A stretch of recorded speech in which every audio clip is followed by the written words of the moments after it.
sanad kasta maanta oo kale waxaa dunida lagu xusaa maalinta raadiyaha tan iyo sanadkii 2011 hindisaha raadiyuhu wuxuu u muuqdaa inuu yahay mid ka mid ah iqtiraacaadkii aadka loo mahdiyey ee qarnigii tagay ka hirgalay dunida. haddaba maxay tahay sababta raadiyaha loogu gaar yeelay maalintan? ha inooga waramo maxamed maxamuud cadde oo ah qabiir saxaafadeed. waxaa la ogaaday raadiyaha inuu saaxiib leeyahay mujtamaca, inuu yahay sida ugu raqiisan ee mujtamaca noocyadiisa kala duwan lagula xiriiri karo.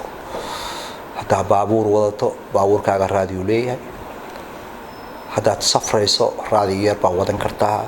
hadaad geel jira tahay, raadiyo yar baa kiishkaaga ku wadan kartaa. haddii aad guri leedahayna raadiyaha gurigaaga ku haysan kartaa.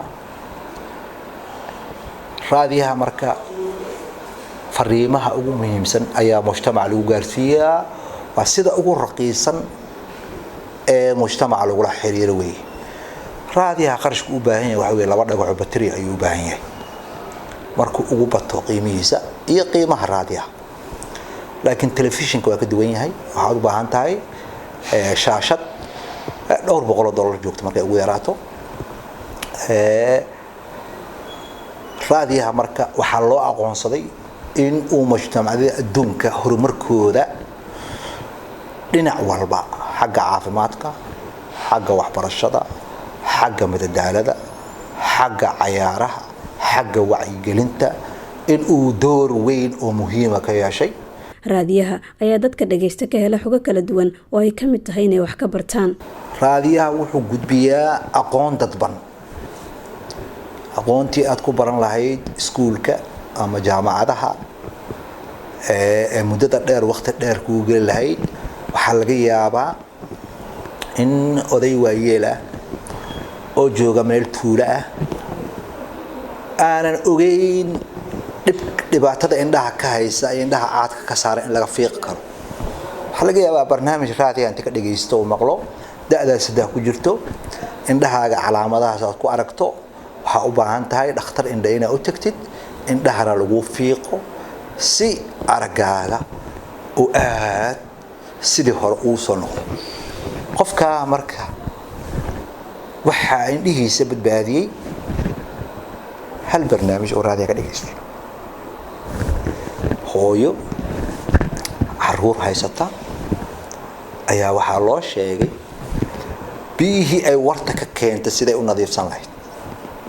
biyaha inta dabka saartid, karisid, weel ku shubtid, wasaqda ay ka baxdo, jeermiska ay ka dhintaan, ilmahaaga markaa biyaha siisid waa biyo nadiif ah. aqoomaha saas oo kale ah oo dadban ayuu raadiyo baahiyaa. ka hadalka arrimaha bulshada iyo la falgalka baahiyaha haysta dhab u tabintooda raadiyuhu waa u door si gaar ah. Radio Himilona waa halka uu ka duulo. Ismaaciil Maxamed Samatar oo ah agaasimaha idaacadda Radio Himilo ayaa sharaxaya sida raadiyuhu uu kaalin uga qaadan karo nabadda. raadiyaha door muhiim ah ayuu ku leeyahay nabadda. barigii hore waxaa laga yaabaa idaacadaha qaar inay horin jireen colaadaha, laakiin casrigan la joogo raadiyaha ama idaacadaha madaxa bannaan ee adduunka waxay diiradda saaraan nabad dhisidda iyagoo u maraya wasiilooyin kala duwan. ha noqoto in barnaamijyo kala duwan oo nabadda ka hadlaya la sameeyo, ha la wada hadalsiiyo dhinacyada loolanka isku haya goobaha colaadaha, ama ha noqoto in warbixino gaar ah oo lagu taageerayo nabadda la sameeyo. dhanka xirfadlayaasha idaacadaha marka la qiimeeyo, waxa muhiim ah inay og yihiin in raadiyaha ama idaacaduhu ay yihiin kaalin lama huraan ah marka la joogo nabad dhalinta. taasna waxaa tusaale u ah maanta oo ah maalinta caalamiga ah, shicaarka ama halku-dhagga la qaatay oo UNESCO ay qaadatay waa raadiyaha iyo nabadda. UNESCO waxay uga gol leedahay adduunka oo idil in diiradda la saaro sidii raadiyaasha ay uga hortagi lahaayeen colaadaha jira, isla markaana ay u taageeri lahaayeen nabadda. isbeddello ay sabab u tahay horumarka tiknoolajiyadda dunida ayaa saameyn ku yeeshay qaar ka mid ah warbaahinta sida wargeysyada, TV-ga iyo raadiyaha. ha yeeshee maxamed maxamuud cadde waxa uu arkaa in Soomaaliya marka la joogo raadiyaha baahi weyn weli loo qabo. raadiyaha weli door muhiim ah ayuu leeyahay. waxaan anigu u malaynayaa inkasta oo raadiyaashii waaweyn ee adduunka ay isbedelo ku imaanayaan kharashka raadiyaha la geliyo ma soo noqdo